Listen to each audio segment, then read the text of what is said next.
C'est une question que vous vous êtes déjà posée. Job s'est posé cette question dans la Bible. Moi, Christopher, je me le suis déjà posé. L'auteur qui a écrit cet ouvrage aujourd'hui présente cela comme une question existentielle. Il s'appelle Sylvestre Kabea, c'est un conférencier et aujourd'hui sur Télé 50, à la veille de la présentation de cet ouvrage à Kinshasa, sur avenue des Huleries, salle Henri Carolis, référence centre des handicapés, nous le recevons en exclusivité dans Kinshasa Direct pour nous parler en gros de cet ouvrage. Bonjour et bienvenue, Monsieur Sylvestre Kabea. Oui, bonjour. La question c'est qui suis-je? Donc on va d'abord vous poser cette question à vous pour pouvoir vous présenter suffisamment aux téléspectateurs qui nous suivent ce soir. Qui êtes-vous au-delà de ce que j'ai déjà dit? Bon, cette question évidemment elle n'est pas simple, même si apparemment elle semble simple. Qui suis-je? C'est une question que je me suis posée depuis quelques années. Et la réponse n'est pas venue instinctivement. La réponse est venue au fur et à mesure. Et d'ailleurs, c'était pendant la rédaction du livre. Alors, je suis parvenu aujourd'hui à une réponse. Je vais essayer de la résumer. Je suis un être éternel, au potentiel illimité. C'est comme ça désormais que je me définis. Je ne me définis pas par mon nom, je ne me définis pas par mon emploi, ni par ma profession, ni par mes possessions. Alors, qui je suis, d'abord, c'est cette émanation de l'être, au plus profond de moi-même.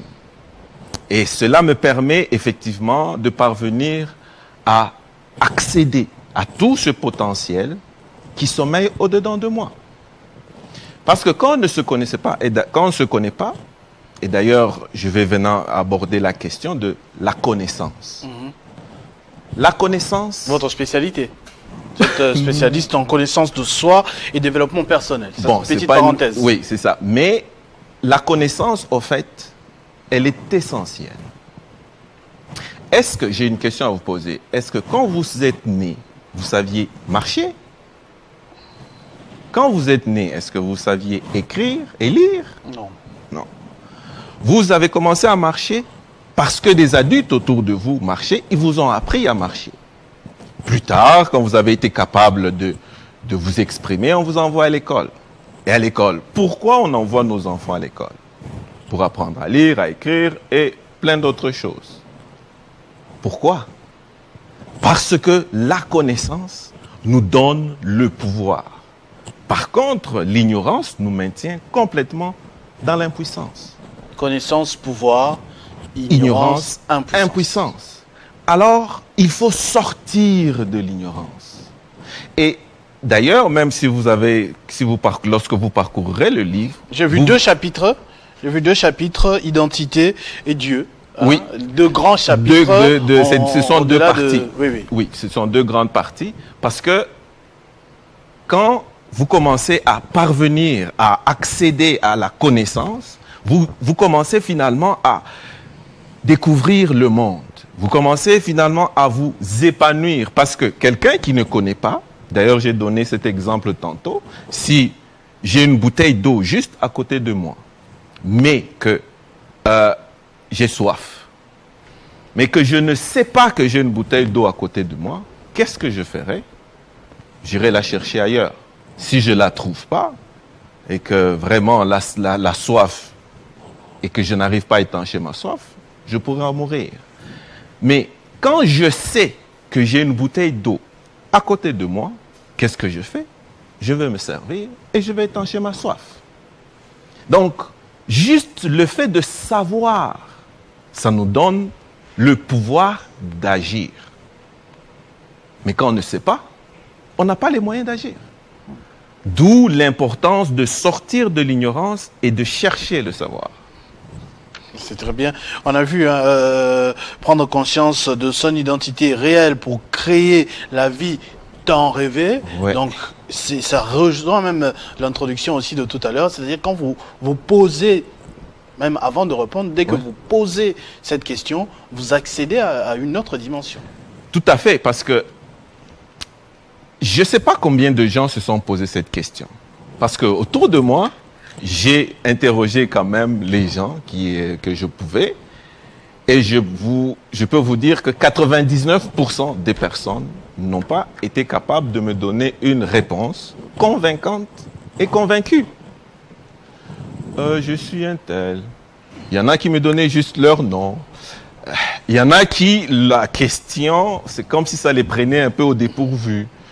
Donc, tu te rends compte que, en fait, les gens savent beaucoup de choses, parfois sur les autres, parfois sur la nature, sur plein de choses dans la vie, mais sur eux-mêmes, Ça tâtonne.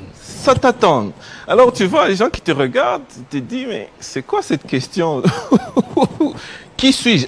Effectivement, pourquoi est-ce que nous avons si peu de connaissances sur nous-mêmes?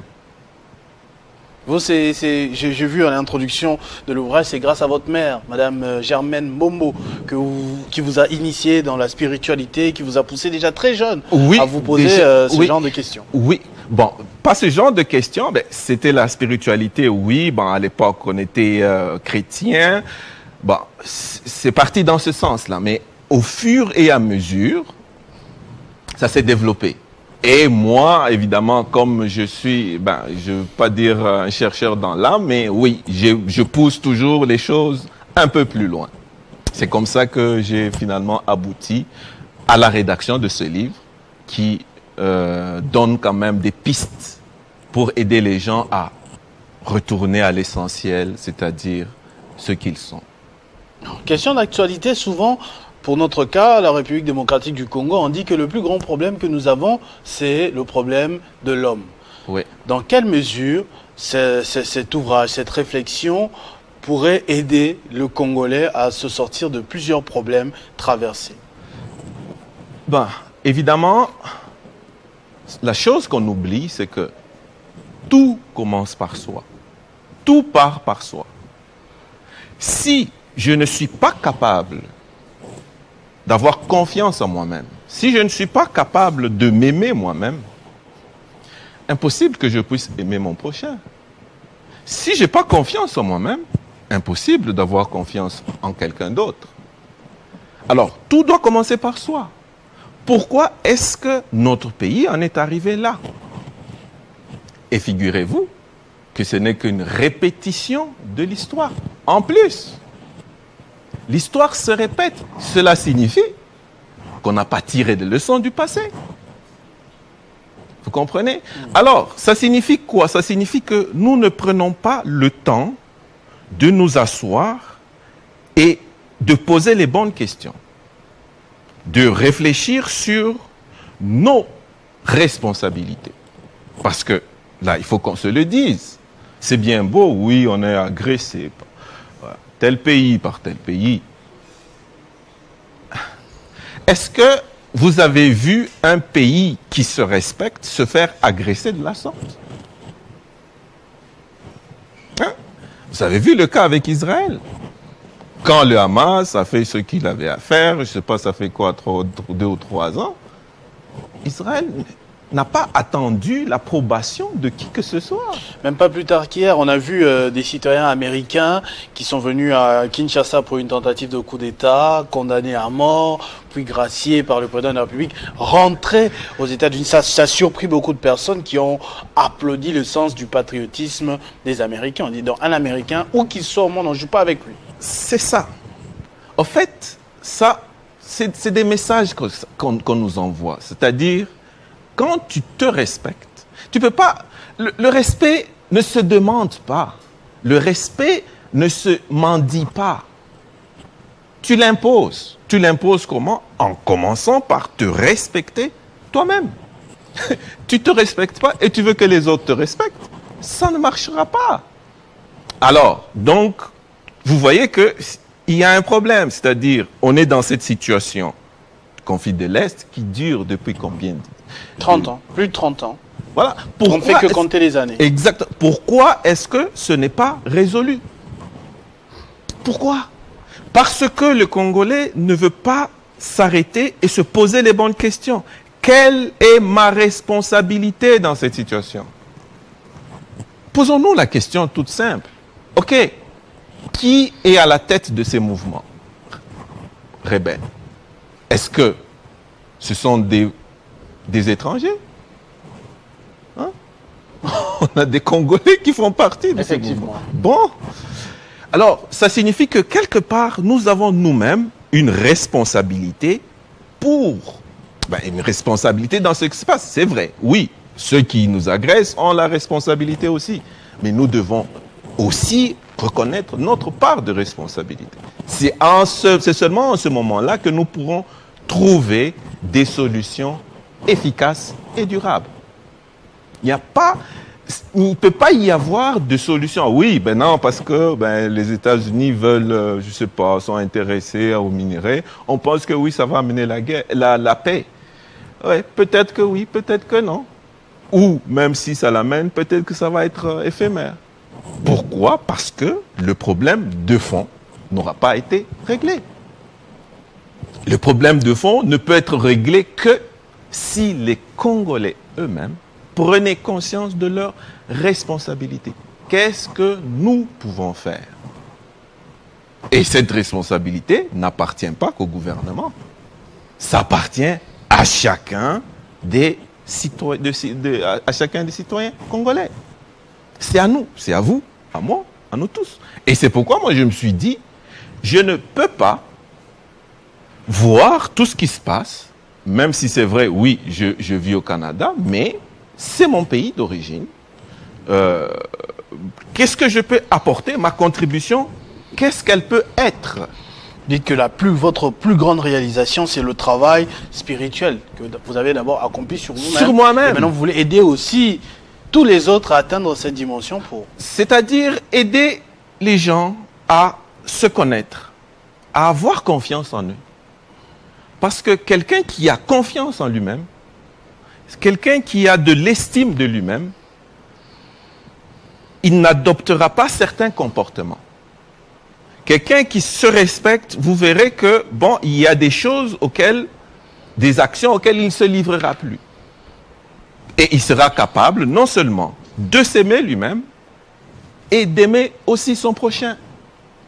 Alors, moi, je me suis donné, moi, comme mission d'aider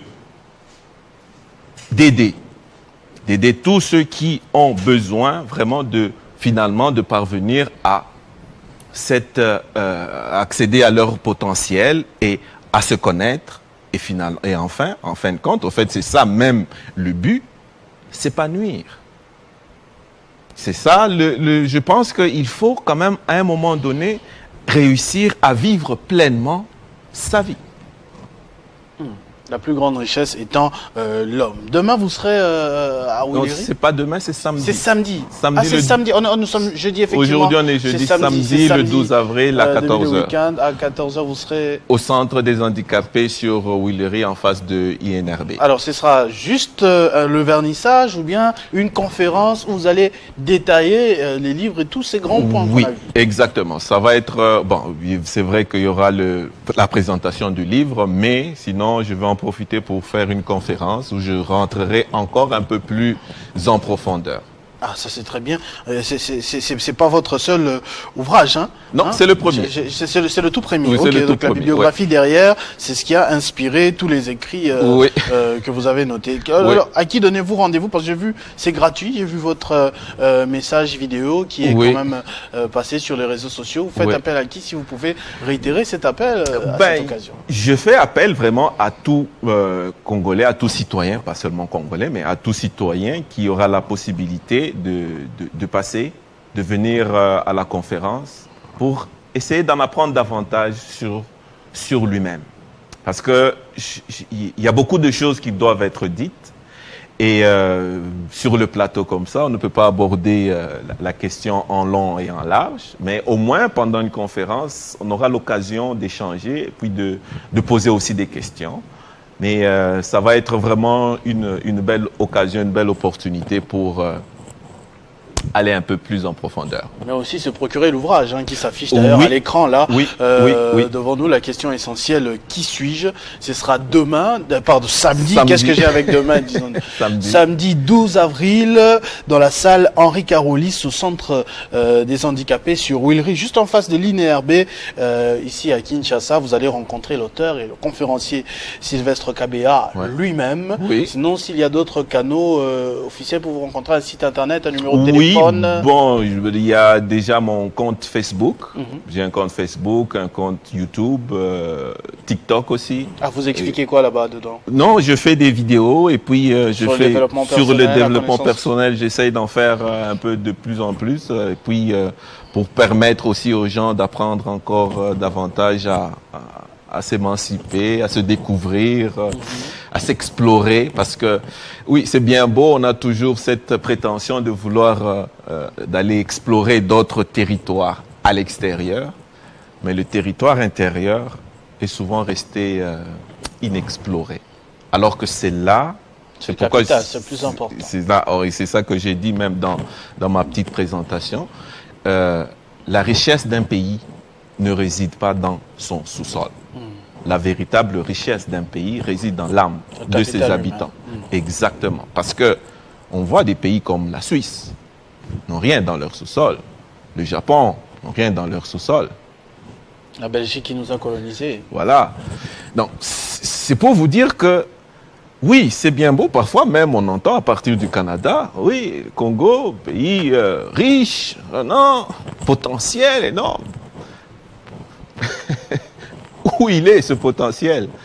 C'est à nous maintenant d'être capables de trouver en nous-mêmes la force, le courage nécessaire, oui, non seulement de pouvoir bénéficier de tout ce qui est dans notre sous-sol, mais aussi de tout ce qui est à l'intérieur de nous. Mais il faudra commencer par soi-même d'abord. Ah, c'est très bien. Vous disiez tout à l'heure Sylvestre Kabea sur Facebook, sur YouTube, sur TikTok. Oui, Instagram aussi. Instagram aussi. Oui. Et un numéro de téléphone, un site internet. Oui, il y a un site internet, sylvestrekabea.ca.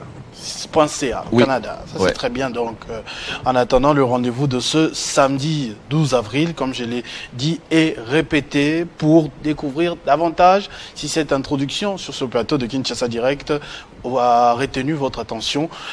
Entrée gratuite aussi, je précise, pour assister à cette conférence sur la question essentielle, à savoir qui suis-je? Présentation de cette ouvrage qui vise la reconnaissance de l'essence et la réintégration du pouvoir. Du pouvoir. Merci beaucoup, Monsieur Sylvestre Kabea, en tout cas d'avoir choisi Télé 50 pour faire cette grande annonce. Oui. On se retrouve sans doute samedi avec le même plaisir. Parfait, je vous remercie. À tous et à toutes également, merci de votre attention soutenue à ce Kinshasa Direct. Nous avions deux dossiers. Je disais dès l'entame qu'aujourd'hui nous serons dans la réflexion. Nous avons parlé de cet assassin qui tue Kinshasa, à savoir les déchets. Le professeur Pierre-Albert Ngweliel nous a donné quelques pistes de solutions pour se sortir de cette situation. Ensuite, nous avons reçu sur ce plateau encore M. Sylvestre Kabea, qui est auteur et conférencier, qui nous donne rendez-vous ce samedi à Kinshasa pour la présentation de son ouvrage « La question essentielle, qui suis-je » Merci beaucoup. Dans quelques petites minutes, moins de 10, la grande édition du journal avec Arlette Boutella qui sera de l'autre côté du plateau. Entre-temps, restez fidèles au programme de votre chaîne Télé 50. Vivez heureux, vivez 100 ans, mesdames et messieurs.